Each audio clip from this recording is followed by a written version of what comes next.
snacks. Oh, okay. That's how you feel?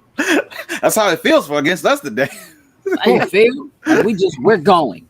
We're late, so we're going.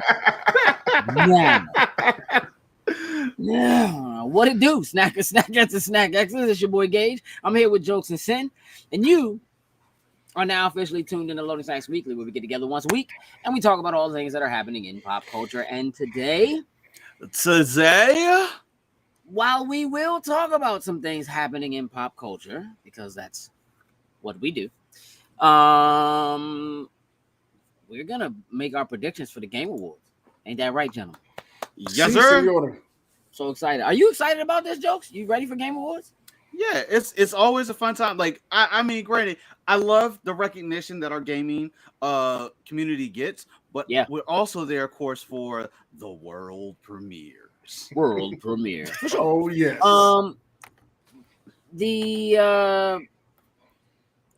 We're gonna go through. Oh, thank you.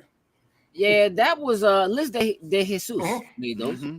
Yeah, she told me if I need a new one, she would, make one for me. But I said it's on its last leg, but it's still working, so I don't need it. Yeah, that don't look pretty good on this side. Yeah, what's up? We should see her this weekend. Yeah. So we are going to actually. We're not just going to make our predictions. We're going to actually cast our votes. We are going to pull up the Game Awards website. We are logged in as Loading Snacks. And we are going to cast our votes right here in front of you all. Okay. With you all. So while we will be making our own personal predictions about what we want, somehow, some way, we're going to turn that into votes because we're going to do some voting, y'all. Hey, listen, voting is very important and you should do it. So, consider this training. If you haven't done it, you know what I mean? If you're young and your time hasn't come, vote for Game Awards. So here's what we have to do. We got to start with you, Jokes. Jokes, you have a job to do. And if you would, yes, please. Sir. So we got to backtrack a little bit. Jokes is putting up the Beacons link. For those of you who are regulars here, you know that link is the best place to go and follow us across everything we're on. Beacons is essentially one place that has all our links to all the different things that we do. So that's our Facebook and our YouTube and our Patreon and all of those wonderful things, our TikTok and so forth. Last week, we talked about Hive Social and creating a Hive Social. What's up, Doc?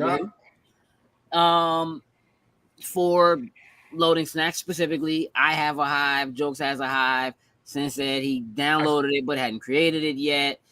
And then, right after that happened, Hive went down.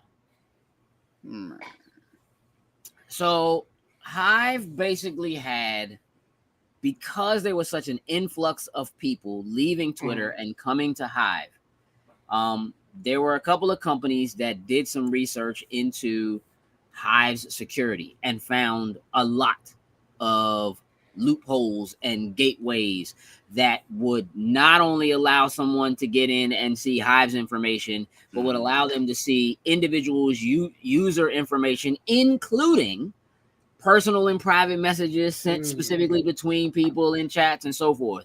What's up, Perk? And so, based on that, they took the initiative. While they did do some stuff to kind of tighten some things up, because this is actually a very small company that's been around for a little while, but they're not Twitter. Like, they don't have Twitter money and Twitter backing. They decided that the safest thing to do was to shut down all their servers. So while you could get on to Hive, you couldn't see anything. You could, like, your pictures were gone. Like, there was like nothing was there. So it just looks like there's nothing there. And funnily enough, Hive is updating us through Twitter about what's going on. So funny how it all works. I'm just gonna keep it a buck. I started posting on Vero. We'll see how that goes. Back to Vero. I mean, it was there. You know what I mean? Yeah. I went back to posting on Vero. So I just, I'm not saying that that's where things will be. I'm just saying that that's where I posted in the meantime. Right. Because that's just the state of now. I really did like Vero anyway. Yeah, Vero's cool. What's up, Candace? It has / had basically all of the things that Hive was offering. And I actually like the UX better. Like, I think the design was better. I think it was more user-friendly. Mastodon is still gaining people, but Mastodon is extremely unuser-friendly. If you don't understand like chat rooms and servers, like if you don't understand Discord, you can't understand Mastodon. Look at that. Like you might as well just you might as well just let that go. And so for your average user who's used to being able to just jump on Twitter and spout things out, Mastodon is not a thing. Like that's just not like, because it's broken into different servers, like you can post something, just people would never see it because it just never hits any other server or whatever. So I don't recommend it. What are these names? Your name? Yes, these are Twitter alternatives. Yes. So having posted the Beacons link, the links that are there are currently safe places to go follow us, including Twitter. I haven't posted anything on Twitter in probably a month. Like one or two things here and there. I just share us when we're live. That's about it. Share when we're live, and a retweet here and there. That's about it. We're not gonna go no deeper into that. Leave it at the door. Sin. Yes, sir. You have a job to do. Yes, so let's shout out our top tier patrons, starting with Anthony Cunningham, Marcus Houston, Susan Dorch, Tyrone Carson, Meticulous Skin, and Jonathan Sosa. Thank you very much. We truly, truly appreciate it. That is an absolute fact. We absolutely do. And again, that is our Patreon. And so if you haven't gone and check that out in a while, there have been some updates, some changes, some new things. You should go and you should check it out. We did record and post a video for last month. That's a pretty interesting conversation, I think. So I think you should check it out. Like if you want to see what some of our thoughts were on the year that has passed, you should go check that out. We are still on the chase to 1,000. We have been seeing some consistent growth in YouTube. Hey, Heather. What's up, Heather? I'm gonna say that most of that is due to this is annoying me. I'm gonna say that most of that I was actually thinking about moving. It was bothering me. I was looking at that. I'm like, it was just right on his face. Yeah, I'm gonna say most of that is due to the success that we have found by uploading YouTube Shorts.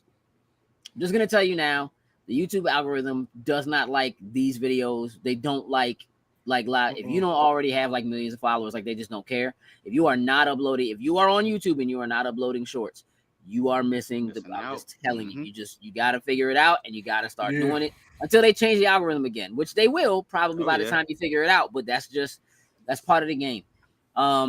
So we have been seeing a lift, but a lot of that is coming specifically out of shorts. We have a short. Yeah, Ed Jones is definitely posted. Yeah, but it's not a short because it's longer than the 60 seconds that you need for a short. But the reel is up on Instagram. I mean, I'm sure you want to talk about it. I'm sure you want to talk about it, but I don't. So, but we'll see. There's a part of me that feels like Perp only tuned in because just for that.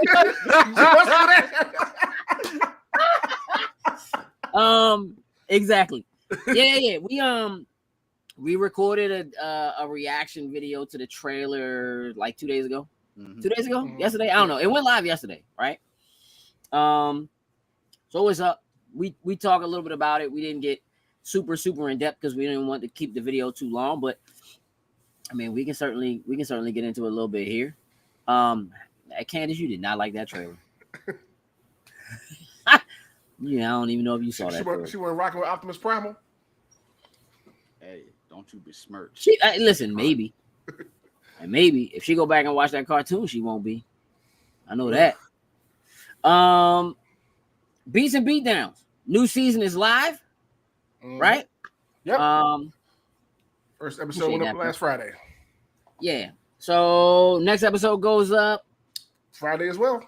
We'll see. We'll see. I mean, we have to make some altercations because of our stuff this weekend. Cool, but look for it Friday 1:00. If not, we'll let you know. All right. Cool. This weekend, we will be at Ocean City Comic Con. What up, Zaina? If I don't tell y'all right now that there is a BTS Lego crossover coming, she'll be in the comments talking about it anyway. So let me just say it. There is a BTS Lego crossover coming. Now that's said, that's gonna be behind you on the left when we're doing this. It's gonna be sitting back there on your left.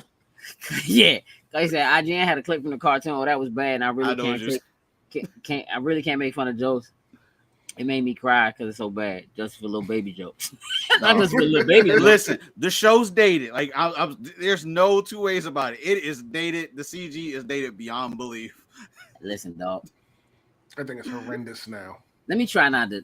I'm not doing this with y'all. I'm not doing this right now because then y'all get mad when Pandora's I start box the has jokes in my already head. been Saying, I haven't seen people get that excited for a Transformers movie since the first one. Just saying, which completely makes sense because when that first trailer hit for the first movie, that was our G1. That was real Transformers.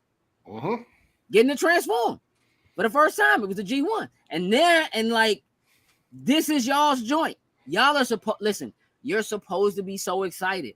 This is an opportunity for y'all to actually have something good. There's a possibility that this joint might make it right.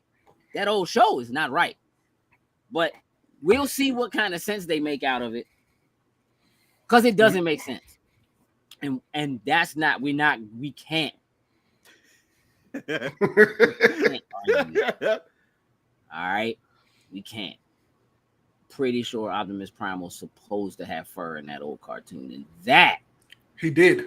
Yeah, he definitely had fur. Yes. I mean, it's just. Can you tell though? Because old CG back then was like. Oh no, you didn't have like. I knew what it was supposed to be. Whether it looked like it or not was a different thing. His fur on that joint look like Eminem beard. Like Reboot when they had mustache and goatee, it was just like one piece all together, and you really couldn't tell. I mean, they weren't people though. See, now like you got me looking up some stills. Doesn't really matter. Listen, this weekend we will be in Ocean City, Maryland at Ocean City Comic Con. And what we will be doing there is we will be hosting a panel to determine the top 10 Cartoon Network original cartoons of all time. Hey, listen. Last week, we spent some time putting together our top 3. So when we get to the panel on Saturday, which is from 11:30 to 12:30, we will already have 3 pieces in place. Now, they're not permanent. They're just, these are our choices based on our discussion, and there's a good chance it's going to change before Saturday. I know when it hits the screen or like when people are visually able to see it, the whole audience is just gonna be like, oh, and it's gonna start a fight already. Listen, and I was like, we're gonna post it and get out ahead of it or whatever. I'm gonna wait until the very last minute. I'm talking about the very last minute, like Friday night. Okay. You know what I'm saying? Maybe Thursday. I just want to get under some people's skin. Oh, they're gonna fight with us for number 1. Oh yeah, they're coming after number 1 with a bullet. I feel like. Let me tell you what's not in the rules. What's that? They don't know about the veto. It is in the bag, ready to go.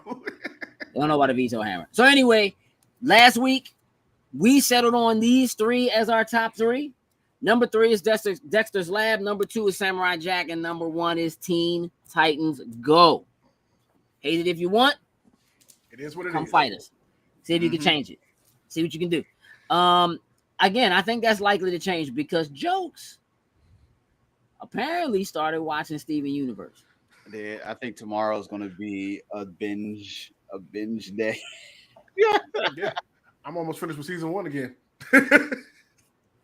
Excellent.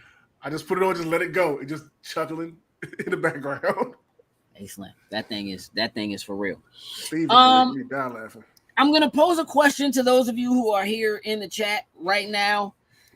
Feel free to just kind of chime in, leave your messages here, or go to the page and you can make a post and tag me in it and whatever. But I want to know if you all would like for the Loading Snacks Movie Club movie of the month this month to be a holiday movie.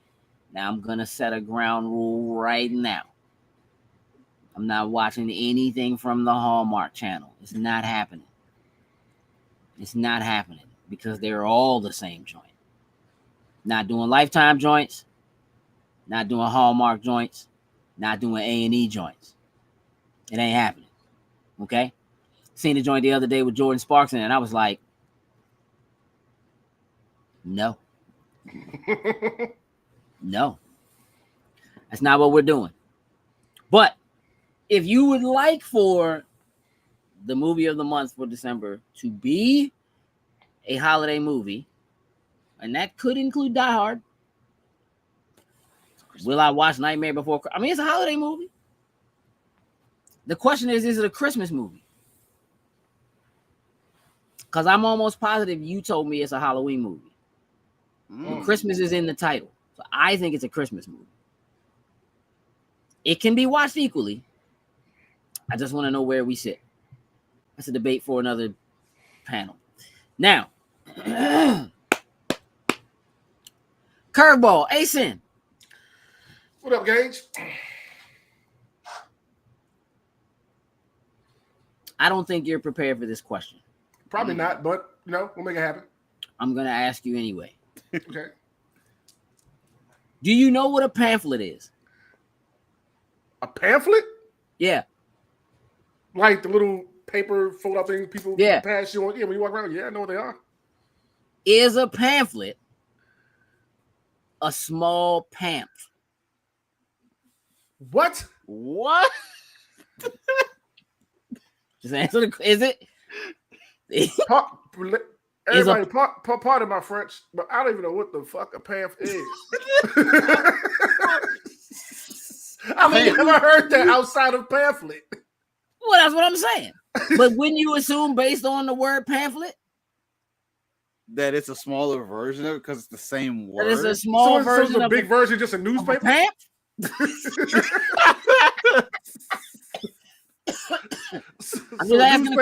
A newspaper is a pamphlet. And the other one is a pamphlet. What?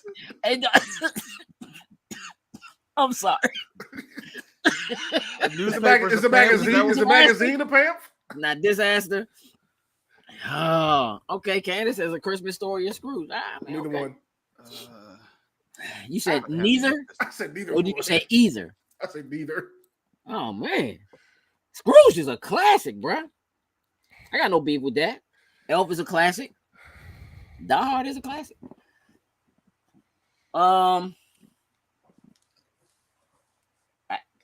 Don't worry about it, Sam. It's actually a rhetorical question. It's actually just a rhetorical question. It's just something that came across. Like I was driving and I was like, huh. It's not.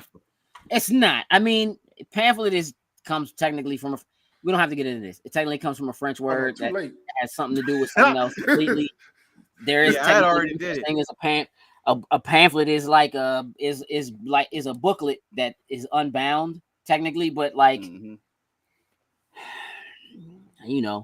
so like if it's like papers that are stapled and folded, that technically counts as a pamphlet, but some books are just that and they're not actually bound. It's not worth it, Sin. It's not worth it. You started, so he's going down the rabbit hole. Hey, listen. I tried to save him. Nope. Hey, jokes. Did you see that we are going to get some price hikes from Xbox? They did. So, in an article on Windows Central, Jez Corden, the famous Jez Corden, has in fact posted that there will be next year, starting in 2023, the prices for new console games for Xbox will be going up to $69.99. They did say they were going to hold until the end of this holiday, and they have. Stuck to it. They have not spoken about console prices going up. I would not be shocked if that's coming in some manner. But I find the timing interesting because there's a couple of things happening. One, Game Pass is growing and you're trying to grow Game Pass and you want Game Pass to be the thing that should be on everything. Making the price point of your owned games go up that $10 amount makes Game Pass that much more alluring. And through the holiday, a lot of people are going to buy new Xboxes or Series S's. At least. Have access to Game Pass, and it will make more sense for them to go into Game Pass. What up, son? And so the timing is interesting. They're like, yeah, 2023. And they did specifically call out that some of the games they're talking about, like Starfield, like those games are going to be coming in at that price point, at that higher price point. So if you're interested in playing any of those games that they're saying, yep, they're all coming next year. Plus you have access to EA Play. Plus, then those are it's interesting, the timing to get that out now and to get it out the same week of, but also ahead of the Game Awards. We may be falling back to that on some predictions a little bit later. As Game Pass subscribers, I don't think this matters or bothers us at all. Yeah. No. But still, I'm always interested in the way the business tweaks out. Absolutely. But the price hike makes no difference to me, unless in some manner it affects the price of Game Pass. Which I'm going to jump out right now ahead of our predictions and say, I think Game Awards, they unveiled the Xbox Series for the first time. Nobody knew it was coming. I think this is where they finally announced the Game Pass family plan. You announced that the games are going to get more expensive. You have multiplayer games that are coming out. You just added Lego Star Wars to Game Pass. Almost all the Lego games are in there somewhere. Skywalker joint just hit like today or yesterday. Okay. My man's like, I'm gonna be busy downloading something.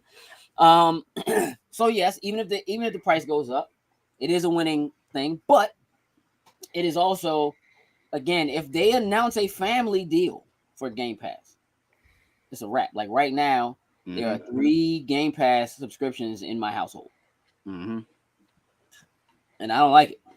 I feel it. I'm happy I only got to worry about the one. Like I was where you're at with the family plan. I was for sure by the time we get to Game Awards, if anything, they will at least do a yearly version of it. Like right now, like technically you can do it by just buying multiples of the cards and just stacking them, of course. Right.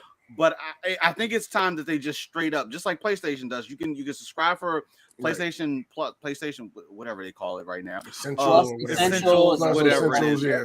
You can do it for like a year at a time. Like I am willing, Microsoft, Xbox, I will give you the money for the whole year. Well, here's the thing that I think is important about that, Jokes. For me personally, the most enticing thing, I thought they already said they were doing family. So there are some places where they are testing it. But it hasn't been released fully and it's not in the US. The thing that I find most enticing about the PlayStation Plus, the 3 tiers of PlayStation Plus, are that you can pay monthly. You can play on you can do a 3-month, a quarterly, whatever, right? But if you pay for the full year, it saves you a lot of money. You pay a lot less. So instead of paying even if it's not much, instead of paying $120, if you do it for the whole year, you pay $100. Right. If Microsoft does that, done.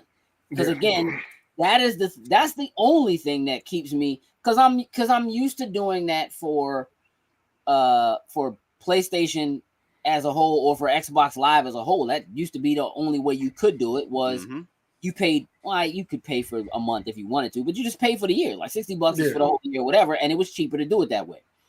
So it would make sense to me if they did it that way, especially if it's a family plan and there's a deal for that. Again, I used to have a family plan for Xbox Live that was 4 people for like $100, where an individual one was $60. So 4 people for less than the cost of 2 Xbox Live accounts, right?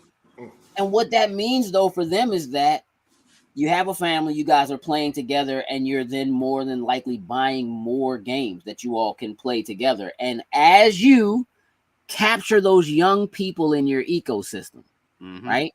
You have an Xbox Live account, whether it's tied to a family account or not, you have an Xbox Live account. Now, right now, if you want to play Fortnite on an Apple device, what do you need, Jokes? You gotta go around and use a web browser. You gotta have an Xbox Live account, though.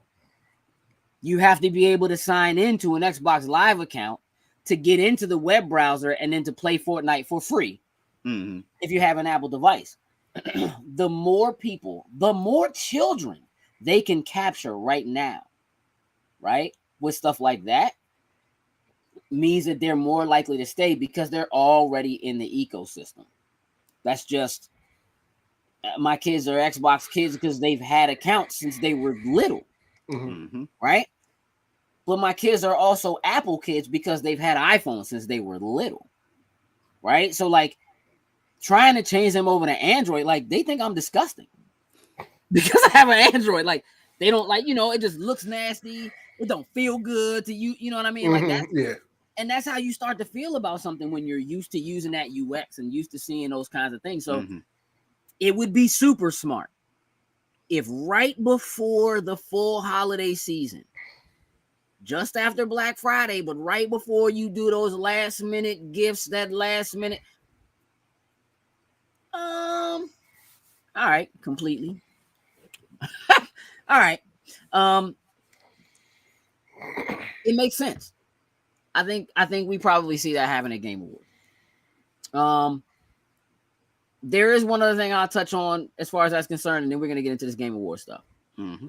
Last week, I briefly spoke about how it would make sense based on what we had seen happen with the CMA, and them announcing that they do in fact see Apple and Google as having a duopoly and their need for being an issue, that it would make sense for them to allow Microsoft to make this Activision purchase because they're saying that that's a thing that they want to use to begin to open their own store and so forth, right? We had that discussion. Well, earlier this week, there was an article by The Economist, which is a pretty well-known British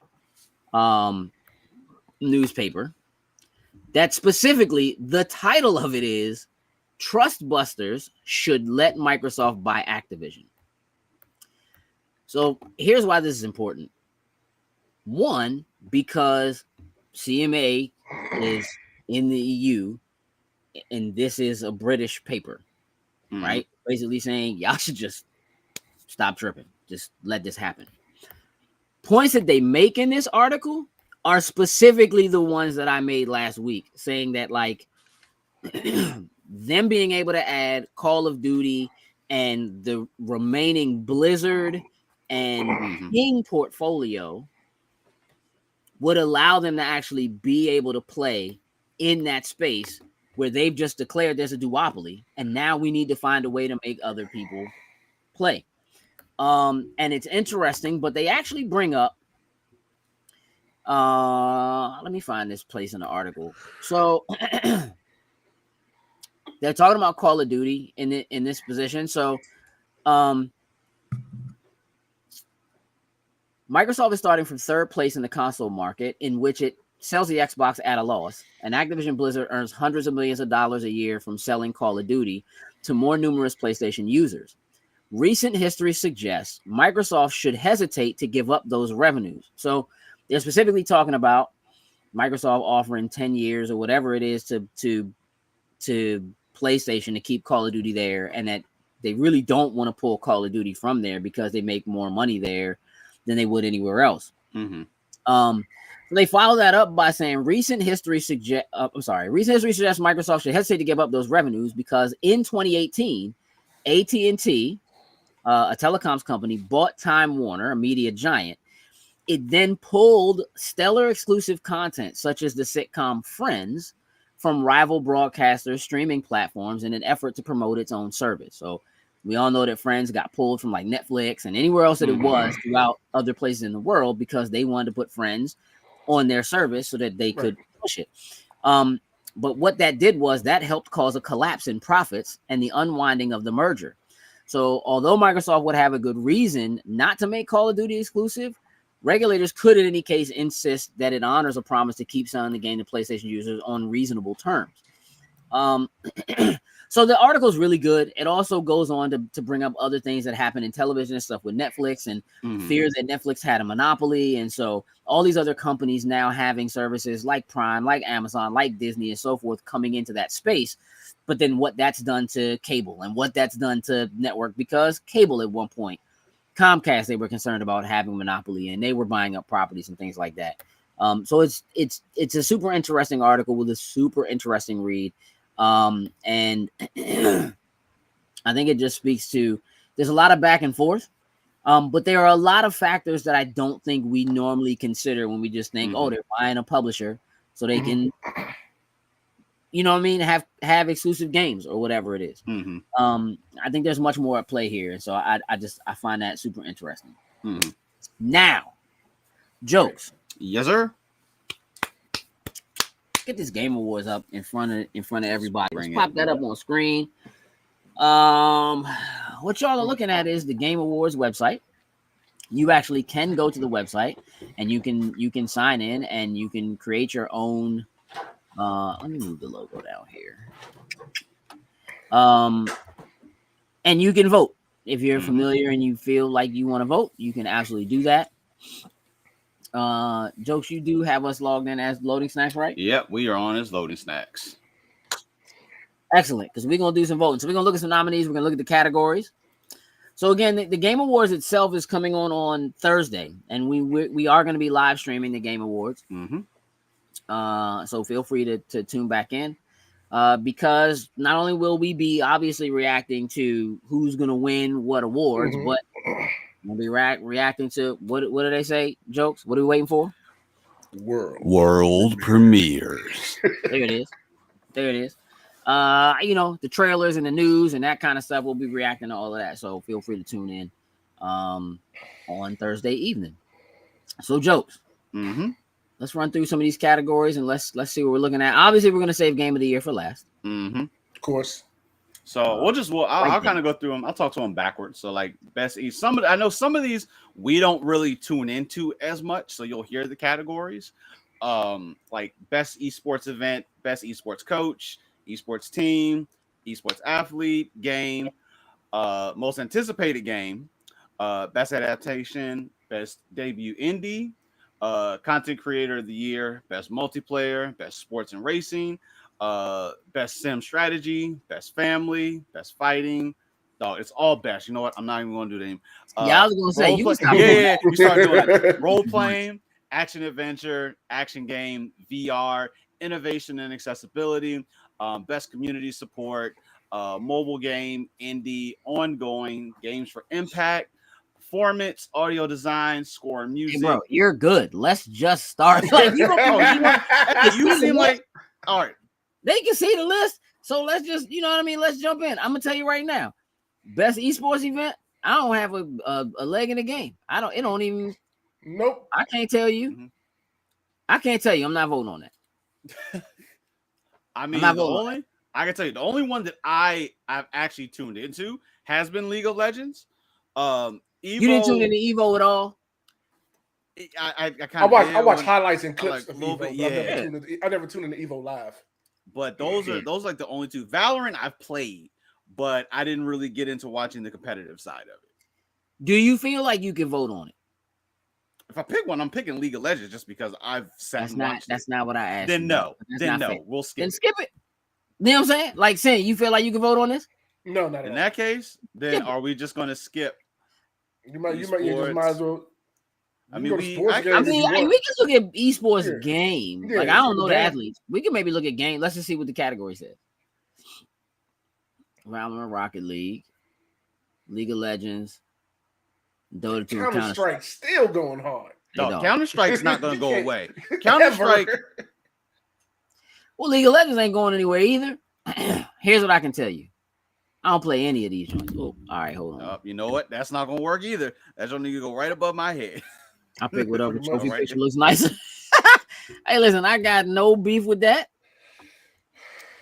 Sorry, Z, but I can tell you, I'm pretty sure that did not make the list. Oh, definitely not. Definitely not on the list. But you can always hold your own awards. You know what I mean? Sure can.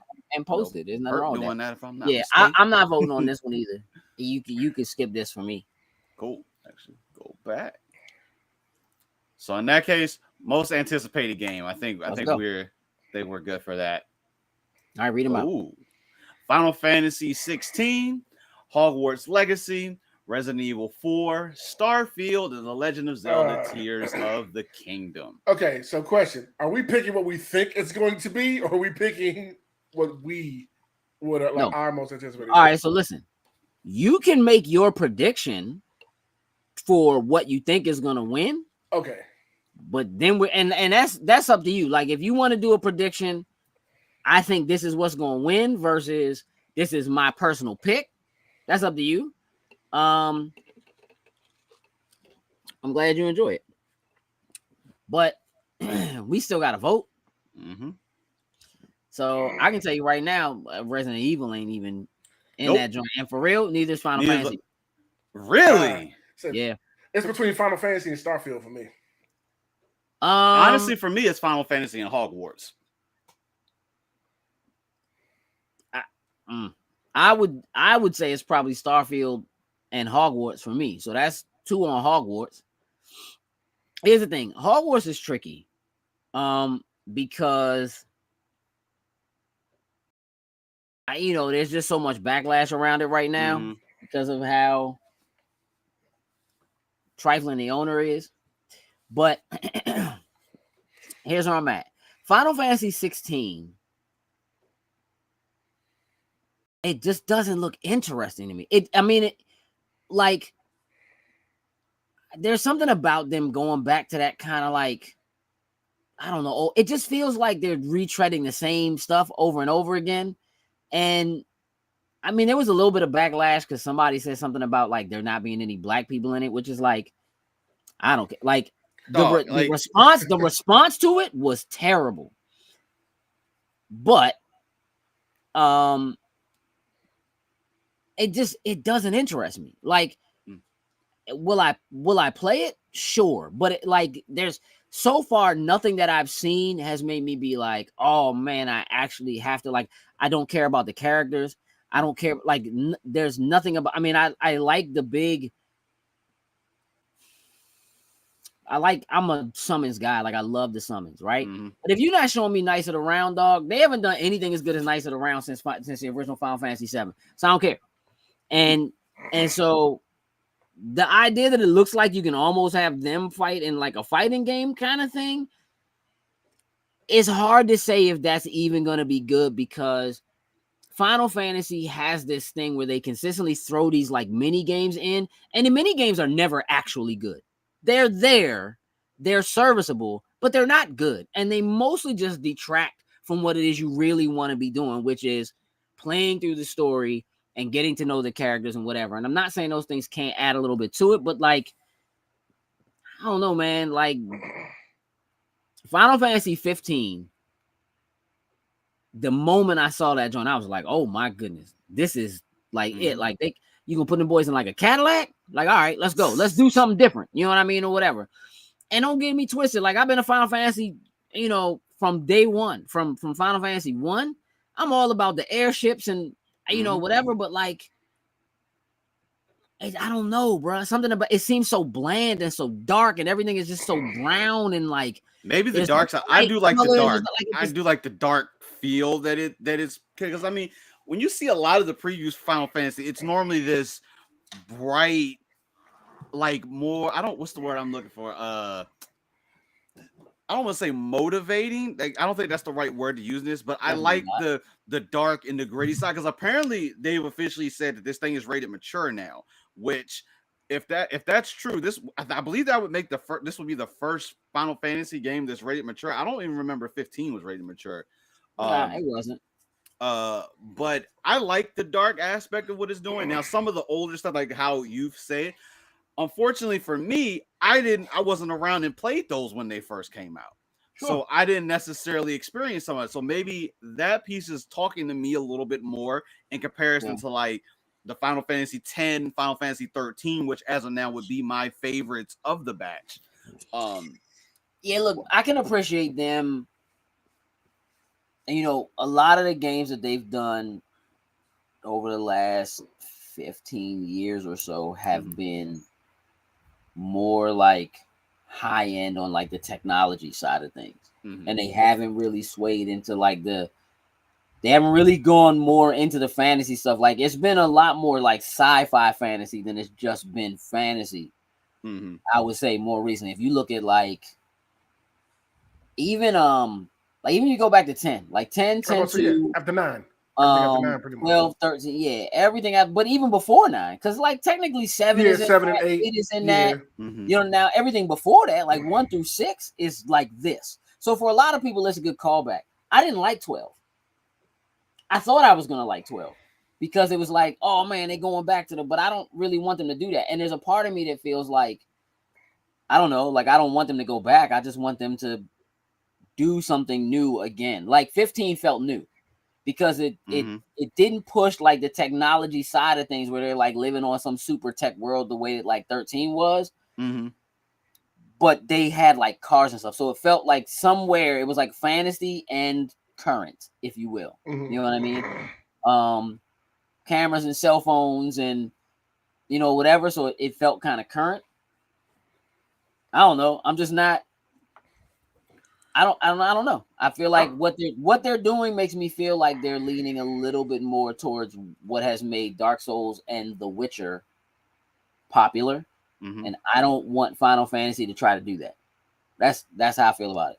Hogwarts Legacy, for me personally, looks like it's going to really kind of push that. Like this is your opportunity to be a student at Hogwarts, walk your way through it, and pick your house and all of the things that like are exactly what you want in a Hogwarts Harry Potter role-playing game. Like the only thing about Hogwarts that I'm a little upset is like there's no multiplayer aspect of it. Like I feel like for something like this and being able to, you know, live the life of being a student at Hogwarts, being a part of one of your classes, like I really feel like there was a multiplayer aspect that's been. Now, can they add it? Sure.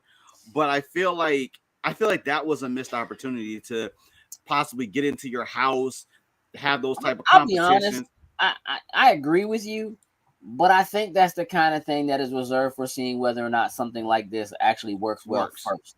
And then you go like how Final Fantasy worked first, and then they did 11, and then they did 14. But like, I feel like they have to get like this has to be successful first before they can go. All right, let's do an MMO. If you're gonna do it, you kind of have to do an MMO. I feel like, right, Sam? Is that?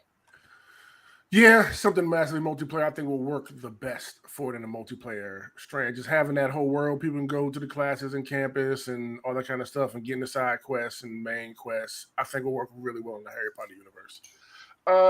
For me, Final Fantasy, I'm mainly looking for it off of nostalgia. Kind of like you said. Yeah.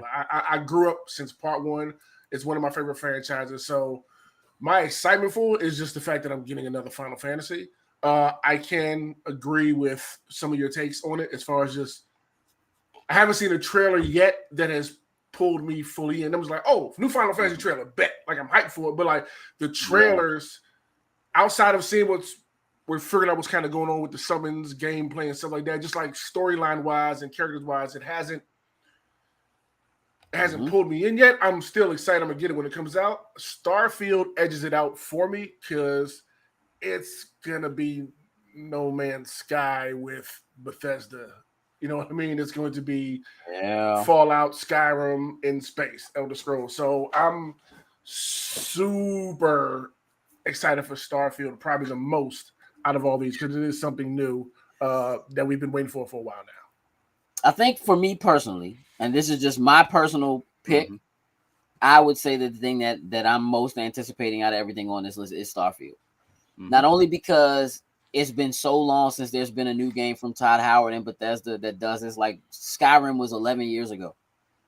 So the fact that it's a new thing from them and that it's something they haven't done before. They've been back and forth between Fallout and Skyrim, and this is them taking that formula but applying that formula to space. And this is like, all right, let's see. Plus, it also is the one thing that's on this list of the things that are on here that's like, okay, this is supposed to be that first big Bethesda Xbox exclusive. So let's see what they really doing. You know what I mean? Let's see if it makes a difference having that Microsoft money behind Bethesda. Not that Bethesda was hurting. Right. But Microsoft's just a different beast with that money. I mean, it is being able to say, hey, dog, we putting this joint out on this day, this year, and then just being like, yeah, nah, we're not doing that. Sometime next year. It's like, all right, you know what I mean? Like, technically, we should be playing this joint already. And recently, like we just said earlier, they were saying, yeah, this is only going to be $70 too when it comes out. Just oh, yeah. So you know. Yeah. So, I mean, again, and being something that also feels like it's built from the ground up for next gen, Starfield is the thing that I'm most anticipated for. I'm going to tell you what I think is going to win. I'm with you. I think it's Legend of Zelda. I agree too. One thing we didn't pick. Yep. I agree. I'm just not into Zelda, but you're right. Like, which is cool. Did you like Breath of the Wild? I think I played it all of maybe 2 hours. Sin said he loved it. Yeah, I was having a blast playing it. Yeah. I think that joint is one of the weakest Zelda joints ever made. That's my opinion of it. But I know I'm in the minority on that. I know that people absolutely love it. They went 8 for it. And please, you know, you got to keep in mind that this is a game that sold more copies than Switches. Like when it came out. The attach rate for the first Zelda, the first of these 2 Zelda games, the attach rate was higher than the console. That's crazy. People bang with this joint though. Like there's just no two ways about it. Well, one to play and then put another one away in case you lose it. Yeah, all of those people are waiting for this one. Well, people were buying 2 copies. Like they were buying it digitally, and they were buying a physical copy. I've never seen that before, ever. Regardless of what I think about it, that's never happened. The other thing is, as far as I know, this is technically the only Zelda game that has ever gotten an actual sequel. I think you're right. Yeah, I think you're right. Yeah. This Everything is like else... Final Fantasy 13. I'm sorry, X. Final Fantasy 10. Yes. The 10 too. Like, there is Zelda, and then there's Legend of Zelda 2 Link, but like they're not timeline wise. Like, you know that Zelda timeline is all over the place. This is the only joint that I'm aware of that is like a direct sequel. People say that like Majora's Mask and Ocarina of Time, because they're built based in the same engine, and they basically put them out in like less than a year from each other. But they're not. Like it's not a direct sequel the way this is. That's never happened before. I think that joint's gonna be the most anticipated. Yep. My personal pick is Starfield. I think Legend of Zelda wins. What do y'all want to vote? What's your personal pick? Jokes, your personal pick is Final Fantasy? Final Fantasy for me. And saying Final Fantasy for you too, or is it Starfield? Starfield. All right. So where do we want to vote? I would say for everyone, I would definitely say it's between Starfield and Legend of Zelda. Well, that's the question. Are we voting what we think is going to win, or are we voting what our pick is? again, listen, we're voting, so we're helping to make the decision of what's going to win. Well, then Starfield. Starfield. All right, Starfield. That took way too long. We gotta move through these next ones fast. Hey, that took way too long. Oh, this one actually Best probably adaptation. pretty easy. So I can tell you now. What's it say? Recognizing outstanding creative work that faithfully and authentically adapts a video game to another entertainment medium. It's easy for me. Man. Uncharted is not it. I was about to say Uncharted is off all of our lists, so that can we can cross that last 3 off for real. Really? I mean, Cuphead showed y'all like does it, and Sonic is actually. I think they did a pretty good job of adapting Sonic. Like I'm talking about as far as like when it compares to Arcane got it for me. Listen, I watched some clips from Arcane, and the clips from Arcane are absolutely incredible. Arcane, they put on a clinic, bro. Here's the thing. I think Arcane's gonna win. I don't think you can. Cyberpunk, Edge Runners. I'm not counting it out only because I know how much people love it. I know how big it is. I know Trigger does their thing. I just have not watched it yet, so I can't speak on it. So I'm going with League of Legends. You're gonna have all those folks from League of Legends that are gonna jump in on it too. It's gonna be Arcane. Don't get it twisted. Arcane not only is gorgeous, but it is the only thing they've ever done that made me care about League of Legends. Like, I don't care about it, but I would say, look, see, Rocky said Cyberpunk easy. Now, again, I don't know I don't know if you play League of Legends. I don't know if you've seen Arcane. Yeah, Arcane is tough, bruh. Arcane is fire. Tough. But here's the thing, Cyberpunk, bruh. Cyberpunk actually made the game come back, bruh. That's yeah, bruh. It was dead. Now I don't know. I won't say that Arcane didn't get people playing League of Legends who weren't playing before, but it didn't. But it didn't resurrect a joint. Like Cyberpunk was that good that it took what was literally a dead game. That's what I'm saying. Took a literal dead game and put that joint back on the map, and it hasn't stopped since. Like it is still cranking. Like and they actually worked elements from the show into the game. Mm-hmm. That's nuts. I've never seen like anything that comes out like this is gonna give you a lift, right? Like I guarantee you, Uncharted made it so that there was a lift in people going back and playing Uncharted or buying it or whatever, right? Sonic, I'm sure, pushed some interest or whatever in Sonic that wasn't there before. Mm-hmm. Cuphead came out right around the time they finally releasing the new update for Cuphead, but that joint is already super old. I don't even honestly feel like the Cuphead show isn't bad. I don't feel like it actually lives up to the art that's in the game. I think the game art is still better than this show. Okay. Cyberpunk and Arcane, dog, as much as I like Arcane, as dope as the art style is in Arcane, because that's what it is for a lot of people. It is a great show. But the art style they use in Arcane is something that people have never seen before. And that's more of what people talked about than technically it's how faithfully it recreated or, was faithful to the game. So, like, even if you love the show, Sin, you don't play League of Legends. So you can't really speak to how faithful it is or how well it recreates it or whatever, because you don't have that. Cyberpunk is different from that.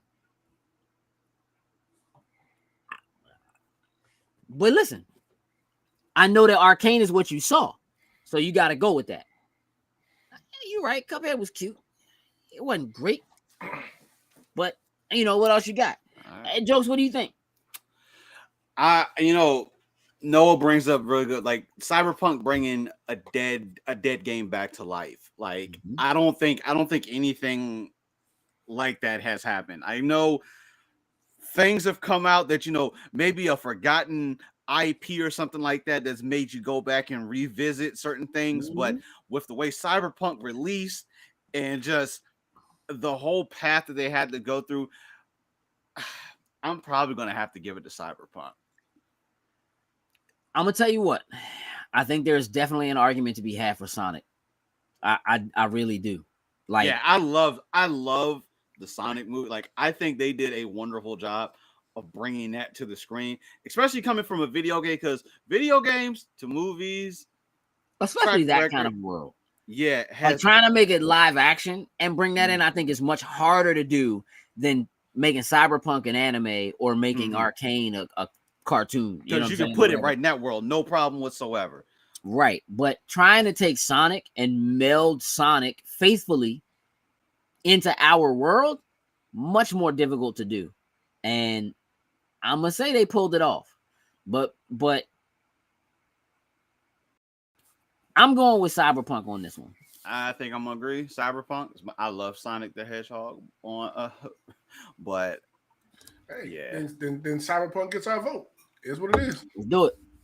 I'm not mad at it. Another win for anime if it wins. Studio Trigger. True.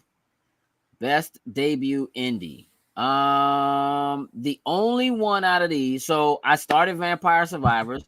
I played Tunic. I downloaded Norco and didn't start it. Neon White is only on Switch, so I won't play it. And Stray, I didn't get to touch yet. Tunic, I touched a little bit. I'm gonna tell you right now. I'm gonna tell you that I think Tunic is gonna win. I do too. Period. Hey, Sin, so incredible. I'm gonna tell you this, Sin. The only reason why I actually want to play Neon White is because the main character, I don't know if you know this or not, Steve Blum is actually the voice actor for the main character.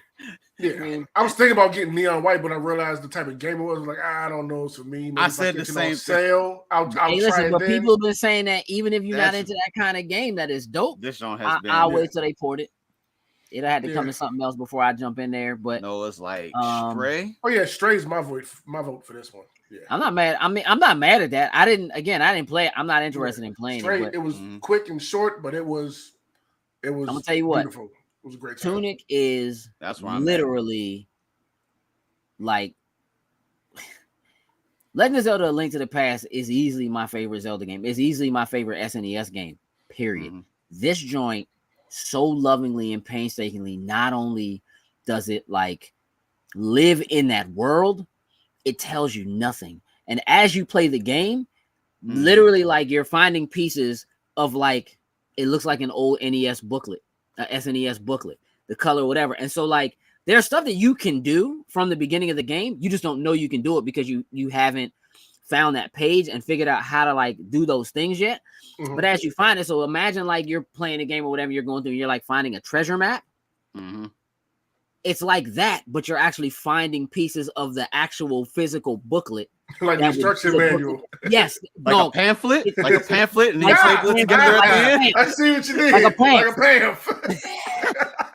And it's so clean. The music is so good, bruh. And it tells you nothing. They just drop you in the world and you just got to go. And it's, again, like you don't start with a sword. You don't start with a shield. You don't start with anything. You can't cut the bushes down. You can't do any of that. I think Tunic is going to win this joint. And I think that the thing that's going to be closest to it is going to be Vampire Survivors, because that's the only other thing that I have been consistently hearing people talk about like crazy. They just dropped that joint in Game Pass like last week or the week before last. And people are going nuts over this. Is it multiplayer? Nah, it's like it's almost like a twin stick shooter. Okay. But like it's just like it's a high score run kind of thing. It's like but you have like these different characters that you play as, and they all have like these different abilities, right? And you open up more characters to play as you play through it. So you're really just playing with that character, trying to get as far as you can. So like if you look at the little picture that you can see there in the center, all of that you see around it is enemies. Like they just be swarming on you, bro. And I'm like, so I've been watching people play it, and I'm like, dog, this joint looks sick. So I downloaded it. And again, it's small, so a small indie, but I just haven't jumped into it yet. But that's the one thing that like every podcast I listen to, every game site I go to, they're screaming about Vampire Survivor. but they were doing the same exact thing when Tunic first came out. So Vampire Survivor, as much as it's getting, I just think it's recency bias, maybe a little bit. Okay. I think Tunic's going to win this joint. My personal vote is for Tunic. I'm with you on that. I guess Tunic got the vote then. All right. Mob. Skip it. Yeah, I don't see Lotus Snacks in that joint. Skip it. So that's multiplayer. Ooh, Well, ooh. I'm gonna tell you right now. I played Teenage Mutant Ninja Turtle Shredder's Revenge. That's my vote. I don't have nothing to say about nothing else on this list. Bro. Multi-versus, it became absolute crack starting to play that. No, it didn't. No, it didn't. And I'm gonna tell you why.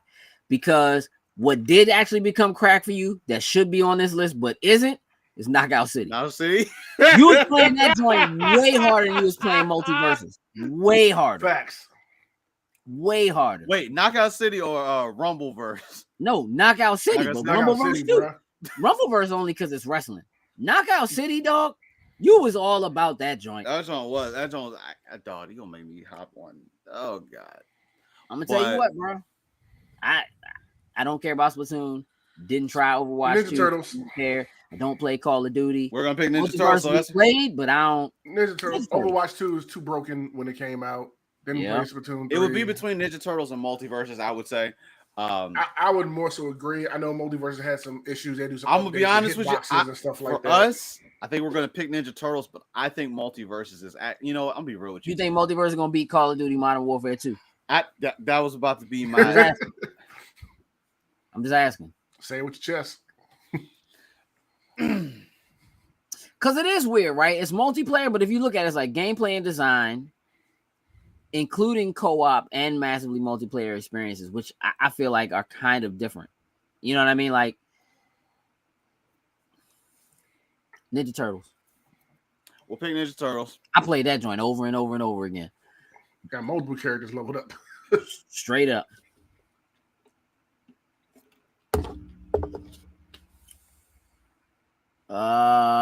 Forza not in that joint. Skip it.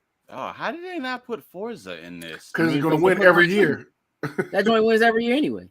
So this is garbage. I mean, Gran Turismo. Honestly, well, I'm not sure. Forza Horizon 5 came out. It was no Forza game this year. Oh yeah, that's right. Forza Horizon 5 was last year. That's right. End of last year. I would have if any of those, it'd be Gran Turismo, but we'll skip it. I don't play none of them joints. I'm good.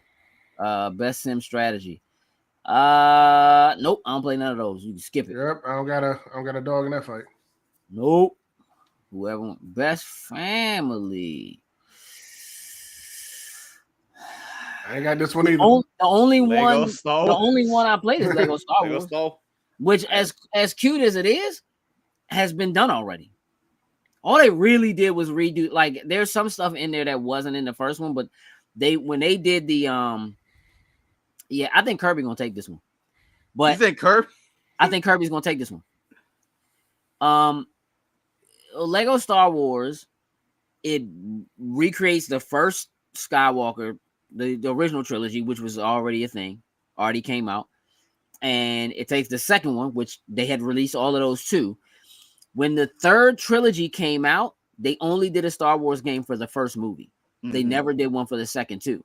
So the fact that those two movies are in there, that's what's new. The rest of it is stuff that technically already existed. Mm-hmm. So as dope as it is, and they did kind of, they updated it or whatever, but like, it's the only one I played because it's the only one in this joint I care about. Yeah, I'm 100% with you on that.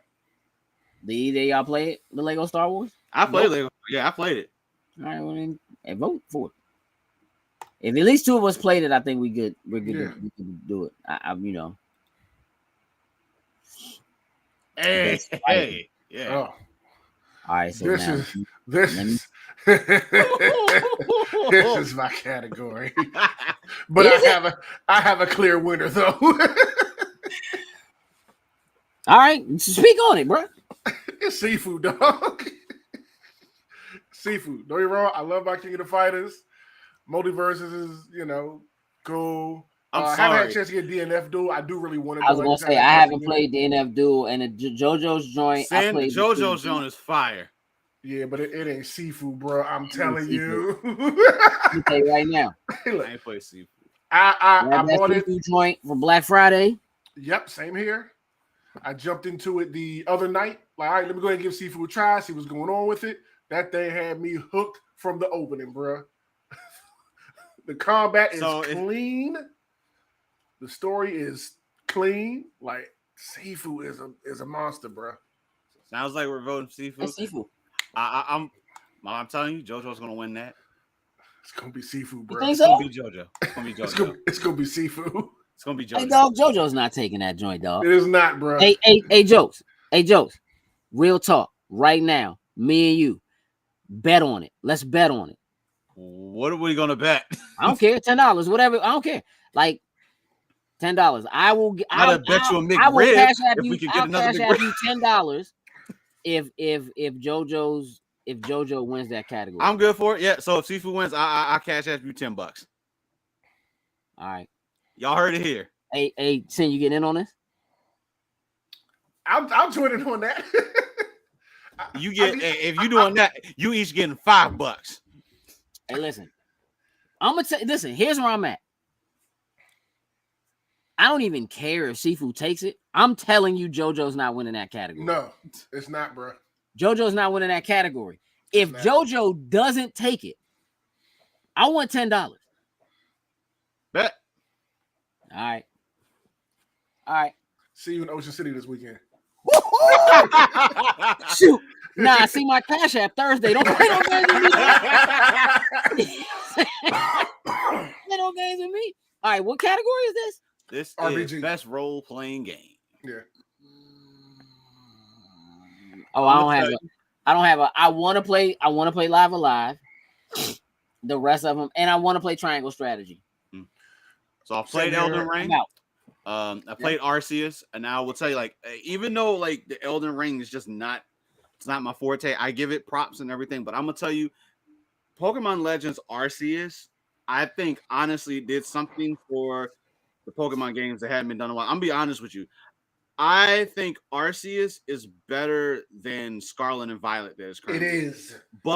Aside from bugs and all that type of stuff, Arceus is a better game than the current ones that are out right now. It is. I know you've been seeing my frustration in our anime chat group that I've been yelling almost every night at y'all because this game is stupid. Yeah. But I'm be real. Elden Ring is gonna win this. It is. It is what it is. As much as I want, my heart, I think Arceus should be the one to do this, but because of everybody, I know it's. I don't think so. I'm gonna tell you what I think. I think Live Alive is gonna win. I think Live Alive is gonna win it because I think Elden Ring. I think people, again, just looking at the way I think people are gonna vote. Mm-hmm. I think because Elden Ring is up for like Game of the Year, like there are other categories where that joint is in there. When I look at the way that people do this kind of stuff and the way that they normally vote, I think people would give some of these other joints, and I think Pokemon has a shot. Yeah, I think Triangle Strategy because it's technically something that's new. Live Alive is a remake of an old SNES game, but it never came stateside. So, and it's like, again, I'm just based on what I'm seeing and people talking. I mean, you can't really sleep on Xenoblade Chronicles. But I love the fact that Xenoblade is nominated at least because I have the first two. I haven't had a chance to finish the second one. Yeah, it's a really good series. So I'll just say, like, Jokes. I think it's possible that I understand what you're saying. Like Elden Ring seems like the clear sweep. I don't think Elden Ring is gonna sweep this year. I think again, Elden Ring. Now I will say this: they dropped the update today. They dropped the Coliseum update. Yeah. Which is smart. You drop that joint right before the Game Awards, get people back into the joint because Elden Ring came out in like January, February. Yeah. So like all this stuff that's come out since then, God of War, all this other kind of stuff that now, people were saying that Elden Ring was Game of the Year when the joint dropped. Within a week of the joint dropping, people were saying like, dog, this is Game of the Year. So I'm willing to forego Elden Ring in this category for Arceus. I mean, again, I didn't play any of these. I'm just talking about what I've seen. I think Live Alive has a shot. But you played Arceus and you think Arceus is the one? I think Arceus. I'm with you with Arceus because I played it and Arceus is good for a Pokemon joint. It is. I was way better than Violet and Scarlet. I mean, look, them Pokemon fans, best action adventure. All right, now look. God bless. Now this is I'm gonna be honest with you, as cool as everyone has been talking about Stray, I think Stray is like boxing in the league that it's not working. Look, let me tell you something. As much as I do love Stray, it has no business being in this category whatsoever. I was shocked just seeing it sitting right there. It's the only joint I haven't played. God, dog. And I've just been watching for the most part, watching a lot of people play these games, enjoyment and everything from it. I think it's going to be one of the first three. It's going to be Requiem, God of War, or Horizon Forbidden West. It's weird, dog. There's a part of me that feels like I can't remember if God of War was nominated for Game of the Year. I think it is. It is. God of War is Game of the Year. Like the fact that it's in that category, I think that gives Elden Ring a shot at taking Game of the Year. Because I think I'm gonna tell you what, A Plague Tale is dope, but it's not really. It kind of has the adventure, but doesn't really have the action. Mm-hmm. Okay. It's like the vibe. It's cool. It's a great story. It's puzzle solving. You know, like you have to like defend yourself, but it's not like it doesn't come close to having the kind of action that either Horizon or God of War has. Yeah, Tunic has action and adventure. Like Tunic is action adventure. I just feel like as an indie, the fact that it's in there, I give them props for that. Down, like the fact that it's in here, I give volumes about it. Which again is why I'm telling you, I think in that other category, Tunic has a shot. Yeah, but I don't. Horizon is not better than God of War. Oh no, God of War. So it looks like you're saying God of War. Hey, dog, it gotta be. It's God of War. Mm-hmm. What's God of War? Best action game. Y'all are killing me right now. Do me a favor, dog. Go back one. Read that joint for me. For the best action adventure game combining combat with traversal and puzzle solving. Okay, so yeah, God of War has the best of all of them. I'm gonna say, all right, the puzzles are hard, but the combination of action and puzzle solving and God of War is better than everything else in that category. I already tell you, Call of Duty's winning this one. Best action game? I don't know, bro. It is. Hey, dog. Sifu and Bayonetta 3, I'm not going to lie. Because Call of Duty's probably up for best FPS. Yeah. And I didn't play Bayonetta because I'm done with that. I don't have no drive to play it. But I played Sifu and I played Ninja Turtles. Now I'm gonna tell you something.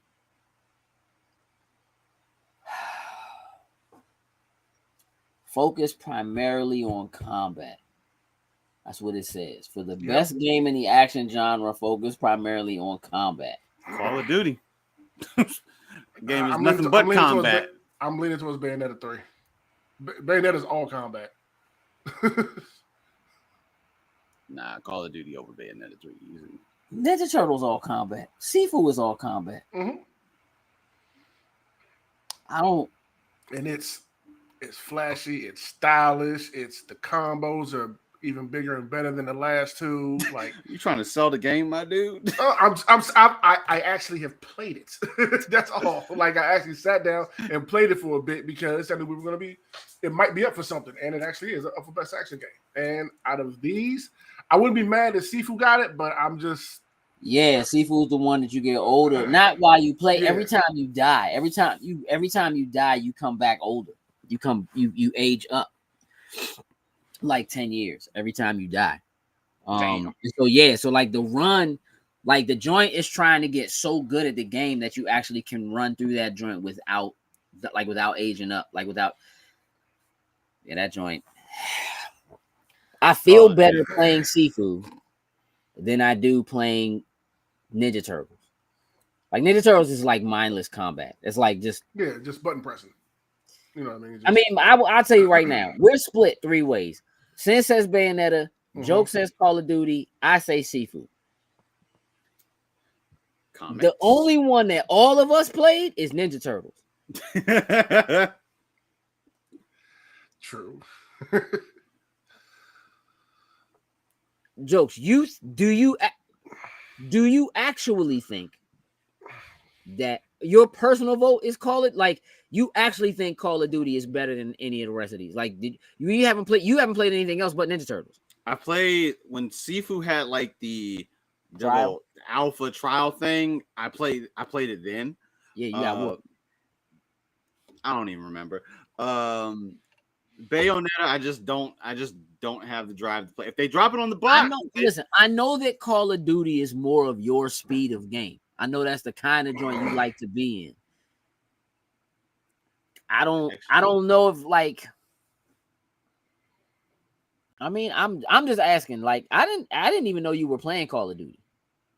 I've been on and off that jump. Well, I mean, I bought it, started playing. I'll tell you what, I'm out. Y'all pick. We about to play rock paper scissors then? Is that how we're gonna just determine this right quick? Rock paper scissors for best action game? Nah, hey, that's not action. We can roll for it. Y'all can't rock paper scissors over the internet, dog. That's just dumb. How are we gonna roll for it over the internet? Got a dungeon dice? You got dice? You got yours in your hand, then, Sin? I actually have my rock paper scissors die. Because my Jones are downstairs. I mean, dog, I can flip a coin. Y'all act like this is hard. You can do it anyway. Here, look, I got a coin right here. What did Cuddy just say? Is that joining Game Pass? I never talk about that one. So, which one? Sifu? Sifu is PlayStation exclusive. It's a PlayStation. It's on PC. Yeah, Bayonetta's for the Switch. You said my squad. Yeah, Sifu don't have no squad. All right, I got a penny. All right. Mm-hmm. Who wants to call it? Tails. All right, so you say Tails. Your heads, Sin. Let's go. All right. And heads. Bayonetta 3. Do it. My man said, "Ew." Don't disrespect Bayonetta. That's VR. I don't have a foot in Skip. Innovation and accessibility. All right, so nah. Slow down. So Quarry and As Dust Falls and God of War, I've played all of those. Mm-hmm. And as far as accessibility is concerned, I think As Dust Falls probably has the best options for what you can do. I mean, it's a much simpler game technically than like God of War is, or really, similar to the Quarry, I guess. It's just a different style. I would go As Dust Falls on that one. As Dust Falls? I'm good with that. Yeah.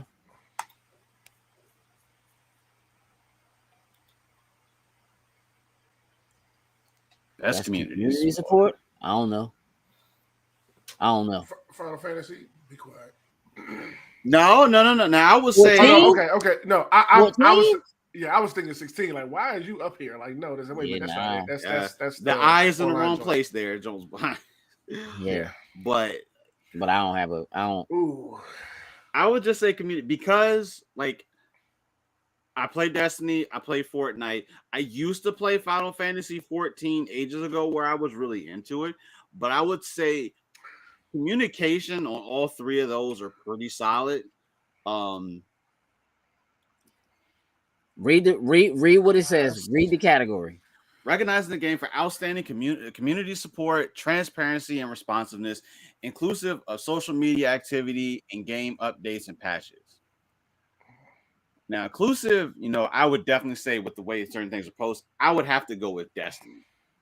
Because Destiny, when they do talk about certain things, they make sure that everyone knows that everyone is welcome. They're not saying that none of the rest of them do those type of things, but Destiny is very vocal about making sure that they include everybody within their games. I don't know if anybody's better at that than Fortnite. Really? I'm keeping it a buck. Like, I don't know of any, because and I'm gonna say this, because Fortnite's player base is so much wider than Destiny's. Destiny's player base is your age. Fortnite's player base is younger than my youngest children, up to older than all of us. Mm-hmm. When you have to be able to be inclusive and protective of everybody that falls in those categories, that's a wide range. You have to do that. Yeah, that is a much wider range. It is much more difficult to do. And I seldom hear complaints from the Fortnite community that either aren't addressed immediately, right, or taken care of right away. And again, like, I don't care about any of these joints. Sin, I know, plays No Man's Sky, and like, they've had consistent updates with that. I was about to say, I'm thinking of No Man's Sky, just because. I mean, look, they constantly release updates, patches, updates, and turn it around. Yes, I don't think that even No Man's Sky is technically a better story on turnaround than Final Fantasy 14 is. Destiny, I mean, whatever. Apex, I think, does a good job. I'm sure they do, but like, they don't have the same kind of, like, again, when you're talking about how responsive they are to, like, if somebody doesn't like something or something's not good or, whatever, like, I'm nowhere near as in tune to that. Fortnite has to be, like, they update more often, more current, and bigger than anybody else does on a regular basis, period. All right. Period. Yeah, my vote would be between that and No Man's Sky, but Fortnite just for the vast. If we're going to vote, I say it's Fortnite. Yeah. I don't think anybody does it better than Epic does when it comes to that.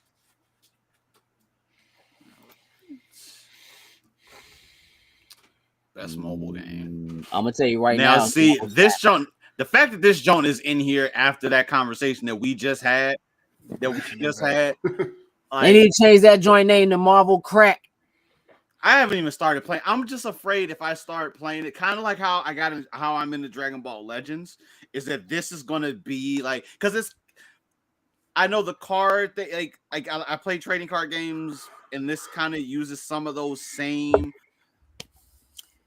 I don't care, and Marvel Snap dope. I'm gonna say Marvel, but I know how much people play and love Genshin Impact. I know that Diablo Immortal people were angry about when it first came out, but that joint cranking and making stupid money. I was playing on my PC, and I actually like that, Joe. Apex Legends Mobile, I couldn't tell you. Tower of Fantasy, I hear about it, but I don't know about it, so I'm not. I'm good with just saying Marvel Snap, just from the shit, like just off that last conversation that we had, and how other folks was talking. Like, this will be like game of the year. I'm good with saying Marvel Snap. I figure Marvel Snap or Genshin Impact, but I'm cool with Marvel Snap. I don't Marvel Crack. Marvel Crack. Joey Crack.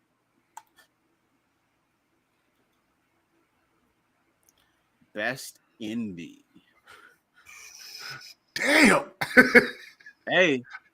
Sifu and Stray. It's all right. I can already tell you now. It's between. You can be martial arts and cats. Come on, tell you what. Tunic, and it's probably gonna go Tunic. People are nuts over Cult of the Lamb, though. Oh yeah, I heard nothing but good things about. Oh, there's a people are nuts over Cult of the Lamb. Hey, we know what though? People are nuts over Neon White too. Like, I just. What is all right? So here's what I will say. Here's what I'll say. Outstanding creative technical achievement in a game made outside the traditional publisher system. Tunic is the only one of these joints that's on like multiple platforms. Mm-hmm. Besides PC. Oh, multiple platforms? Sorry. I was thinking nominees. Okay. Yeah, that's on multiple platforms, I think. Like, I Cult of the Lamb. It's on Switch and Xbox and PlayStation, I think. Cult of the Lamb, I don't think is that joint on Xbox? It might be, and it just isn't in Game Pass. I think that's what it is. Tunic was a Game Pass, was a exclusive for a while, and then it came to everything else. I don't know, man. I mean, I only played Sifu and Tunic out of these, and if I had to pick between the two of them, I think Tunic is. Yep, I think it's Tunic on Xbox. Cult of Lamb. I didn't play Cult of Lamb. If I had to vote between these, I would say Tunic. I think Tunic is better than Sifu.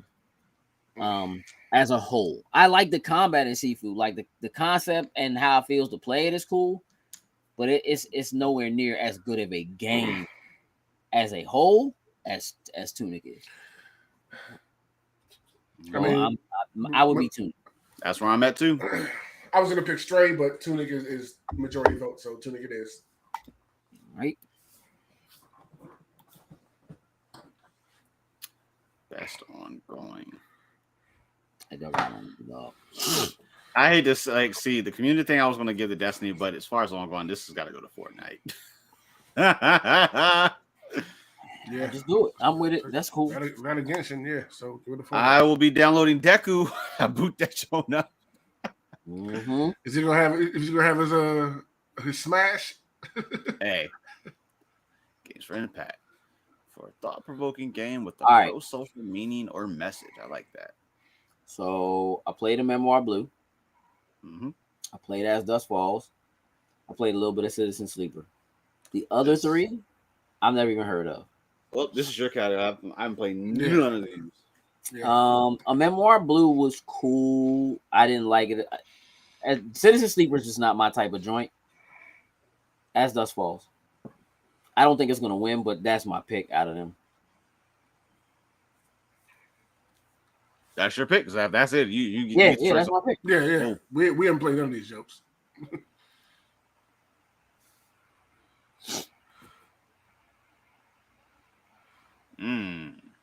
Best performance awarded to. What is it? Read that joint. We're awarded to an individual who for voiceover acting, motion, indoor performance capture. Once again, this is this one's yours. Oh man! Now I'm looking. Have any of them actually done? Like, obviously they all do the voice work for them, but have any of them actually done the like the mocap or anything for any of the characters? Yep. So, Ashley does it for Horizon. Okay. I'm pretty sure they do it for a Plague. I think they do. I think all of them. Well, Immortality doesn't have motion capture. It's live action anyway. Okay. Immortality is dope, bro.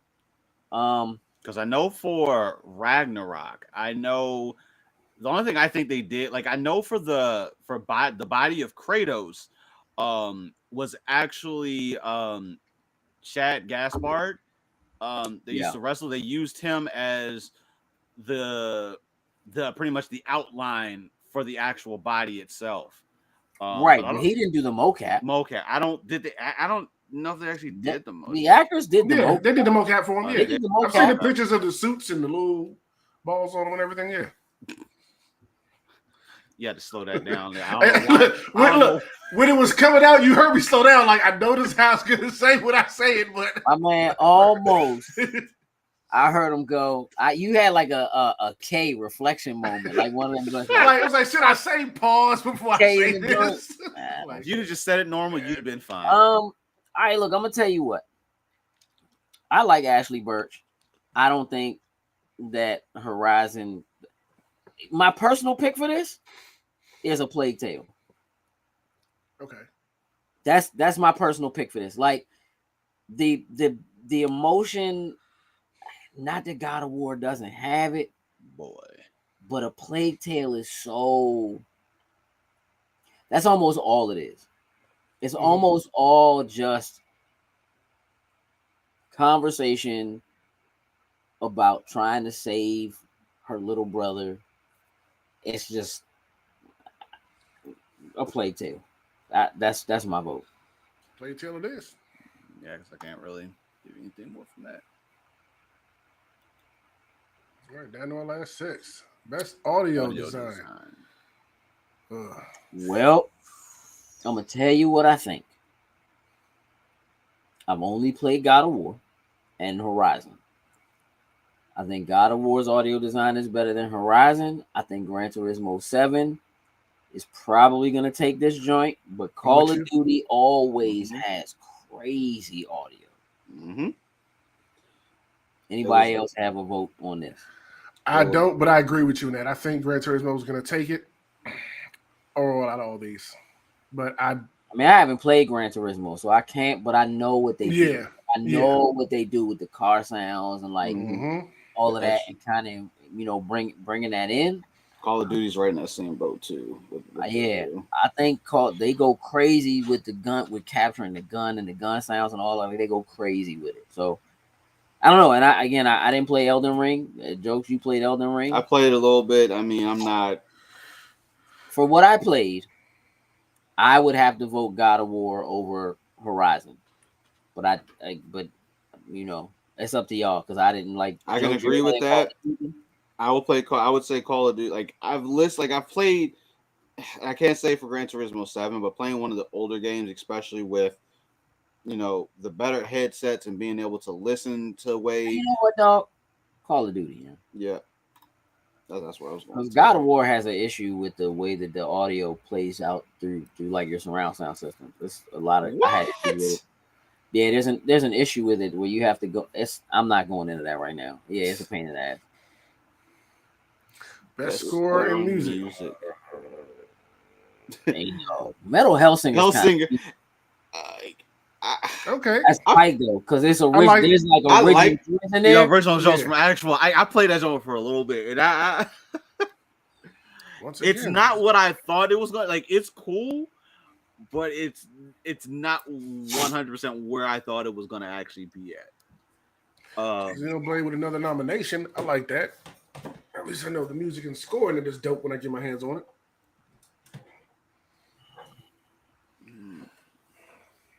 Music in Elden Ring is actually kind of good. It is. Elden Ring music is actually kind of good. I couldn't tell you. I know people love it. I couldn't tell you though. It is. I just know that from God of War sounds like. I think God of War score is cool, but I think it's gonna more be like the old one to me too. I really do like Plague Tale. I think Plague Tale has a great score, but I didn't play Elden Ring, so you pick. I'm saying Elden Ring.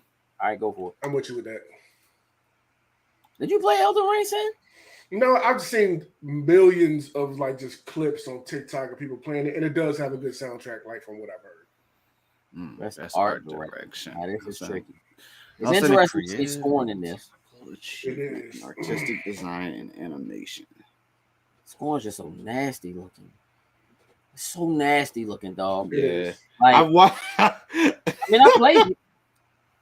It's just nasty looking. I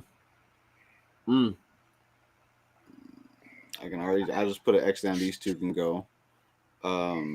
Technical achievement, artistic design, and animation, bro. Don't roll them out just yet, bro. I don't know. Straight deserves to be here.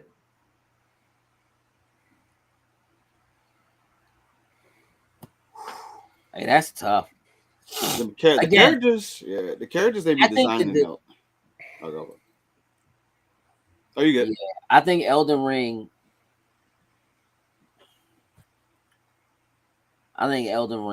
Has the most innovative design because everything else is doing stuff that you've seen or is humanoid or something like that. Where Elden Ring is like the characters and stuff in that game, bananas, dog, and the creatures and the what you're. Not to mention the characters that you can create, how you create your own characters in this. I've seen Batman's create everybody. I've seen Zorro. I've seen Elden Ring, many different characters. No Elden Ring. Yeah.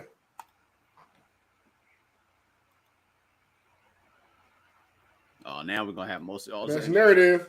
I'm gonna go with a Plague Tale just because. That's probably where it's gonna go. Yeah, what Jay said. Hey, dog, but immortality, dog. Yes. You did mention that was pretty dope. Immortality is like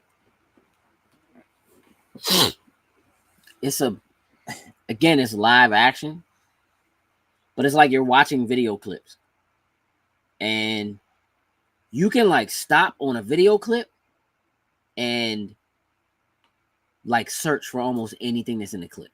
So like if there's a book in the back of the clip, like you could just search that joint and find every other clip that has like those books or has book. That joint is nuts. Mm-hmm. And let's just do a Plague Tale, dog. Story in that joint is a tearjerker.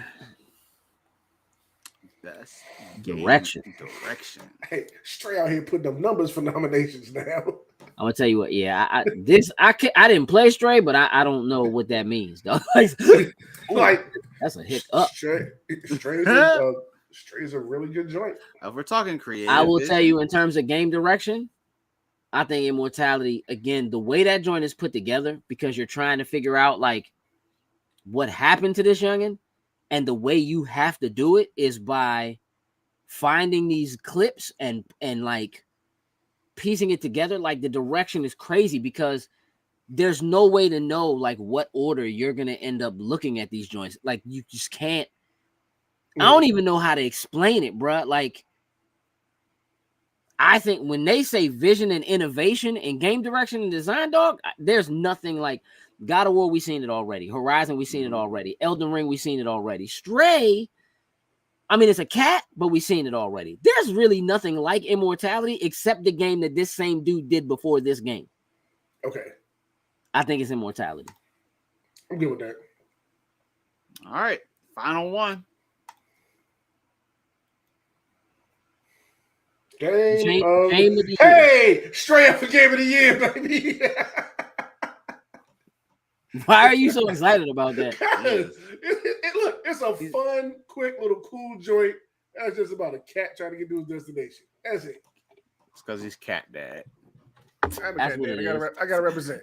That's what it is. Game was pretty fun.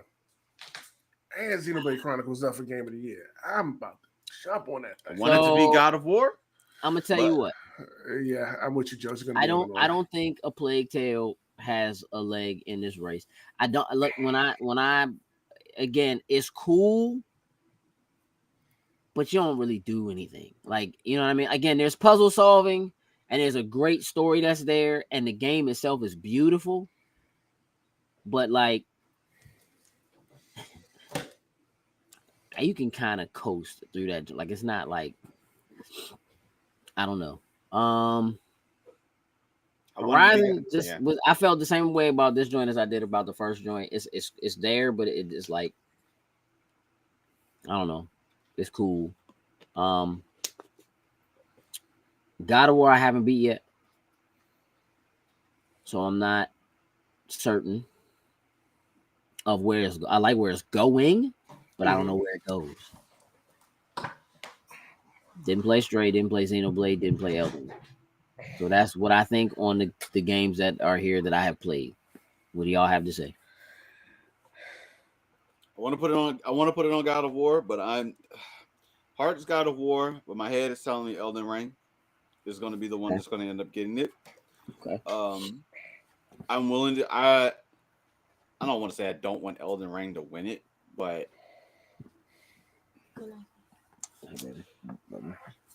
I want to say God of War. I'm gonna say that God of War is gonna do the upset, but I feel like that's not necessarily your personal pick. That's just what you think is gonna win. Yeah, like would that be an upset? Why would that be an upset? I think an upset would be like Stray. I guess. I think a lot of people have put a lot of eggs in the Elden Ring basket, and that's why like my mind is telling me Elden Ring is gonna win. Not saying that God of War Ragnarok is not good because I'm sure it is. Where you at, Sans?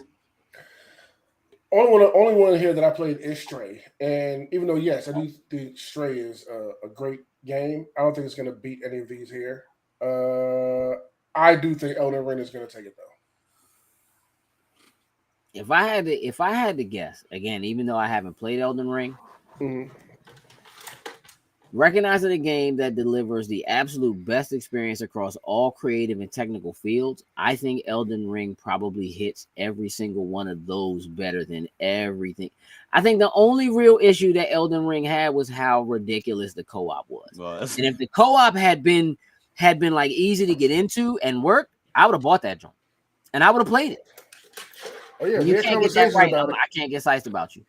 So it's but like God of War Ragnarok doesn't really do anything that the last God of War doesn't do. Mm-hmm. So while like I'm enjoying the story and the gameplay is cool, it's basically the exact same game as before. Like if God of War Ragnarok had been DLC for God of War 2018, I'd have been like, oh, okay, cool. Because it's basically the exact same joint. You're just continuing the story. It doesn't really feel any innovative. Like it doesn't move the needle in any way, as far as I'm concerned. It's just, I want to know what happens. Like you want to know what's going on with that story. So you're drawn into it from there. Plague Tale is kind of the same thing as a Plague Tale Innocence. Plague Tale Requiem steps it up. It looks better. You have a few new abilities. But in terms of like doing something that like across the board, like it doesn't have the action that God of War has, right? It doesn't have the action that Horizon has. So like for something that does like everything and hits on everything, narrative, action, puzzle, storytelling, whatever, like the thing a Plague Tale is missing as far as I'm concerned really is the action piece of it more than anything else, right? Okay. Elden Ring, I feel like hits on all of that. Like people are invested in the story. They're invested in the combat. They're invested in what it looks like. They're invested in the music. It is a Dark Souls game, but they went like full open world with it. So that's like new. And that's something that hadn't really been done before. Like I think Elden Ring probably hits on every other single thing that those other games don't. Again, Horizon Forbidden West. Yes, it is the next game in that series, but again, it almost could be just the way things are delivered to us now. It almost could have been DLC for, you know what I mean? It's longer than that, but you could see that maybe things that are there were things that were gonna be DLC or possible story DLC. They're just like, well, let's just, you know what I mean? Fill it out. Expand on it, just Yeah, and that's kind of how I feel about God of War. God of War is stupid long. I have like, again, I haven't beat God of War. But I have like 30 hours into that game, and I'm like 15%. Woo! Because I do everything. Like I don't play. Like I'm here for it. You know what I'm saying? So and that's how I was with the last joint. Like I still think God of War 2018 was the best game released last generation. Period. But this is just more of that, and so you haven't really moved the needle. Where I think Elden Ring, like takes the Dark Souls genre and actually steps it up. Elevates it, yeah. Where again, Stray is something completely new, but in terms of what it is, it's almost like if you could imagine doing the same thing, but it wasn't a cat, then okay. You know what I'm saying? That's how I feel about it. Like just watching it and watching people play it. Xenoblade, I don't know that Xenoblade necessarily does anything to like elevate the RPG genre or take it to the next level or whatever, right? So if I look at everything all encompassing, I think Elden Ring does it better than everything else on this list. So I would go Elden Ring. Elden Ring, yeah. And didn't play it. And ain't gonna. I'll probably if it'll be a Game Awards sale, I may actually just go ahead and get it. We know you will, target audience. And I'll probably, it'll be worth streaming that because I'm sure the frustration and everything will be real. And I think that would be some awesome content. Just like how I keep saying I need to start streaming me playing this Pokemon Violence. Y'all can hear me scream at the television all day. I mean, broken game. Okay. Y'all look, we ain't gonna hold y'all any further. We're gonna go ahead and get ready to wrap this up. Real quick, Joe, you got a job to do. So if you would do that, I'd appreciate it. While you're getting that loaded up, I'm gonna have Sin start reading off what he gotta read off. So if you would do your job. Oh, yeah, let's do that. Let's shout out our top tier patrons, starting with Anthony Cunningham, Marcus Houston, Susan Dortch, Tyrone Carson, Meticulous Skin, and Jonathan Sosa. Thank you very much. We truly, truly appreciate it. Indeed, we do. Indeed, we do. Listen. Feel free to tune in on Thursday as we actually watch the Game Awards to see what announcements and all that kind of stuff are there. trust and believe that if you don't get a chance to tune in for that, whatever actual news comes out of that, we will discuss it on next Tuesday's show. Along with whatever the outcome is for our panel at Ocean City. Right. So we'll talk about that on Tuesday's show next week. Other than that, man, I think we can wrap it up, right? I dig it. All right, so we're going to do it a little new this time before we get out of here. I just want to leave you with this. You cannot increase your value to others by increasing their value to you. With that, we're out. Toodles and Lose.